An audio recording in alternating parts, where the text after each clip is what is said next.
ასტროლოგია ჩვენ გონია, რომ ძალიან ბევრს ამბობს ჩვენზე, თუმცა ასტროლოგია ასევე არის მატრიცული ხაფანგი და 7 მთავარ პლანეტას მართავენ ისევ მატრიცის ჯარისკაცები და რეალურად ასტროლოგიური რუკა ეს არის შენი ინკარნაციული კონტრაქტი სამყაროს იგივე მატრიცის მართველ სისტემებთან.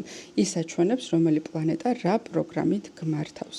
და ამ 7 პლანეტას თითოეული ადამიანის რუკაში, რა თქმა უნდა, სხვა პოზიციები აქვს და შესაბამისად ადამიანის რუკიდან ძალიან კარგად ჩანს ვედური ნათალური რუკიდან თუ სად დახვდნენ მას მატრიცის ჯარისკაცები, სად არიან ისინი ჩასაფრებულები და სად მოუწევთ მათ ყველაზე მეტი შრომა იმისთვის, რომ ზოგადად გამოვიდნენ მატრიცული ცნობიერებიდან და გადავიდნენ 5D ცნობიერებაში.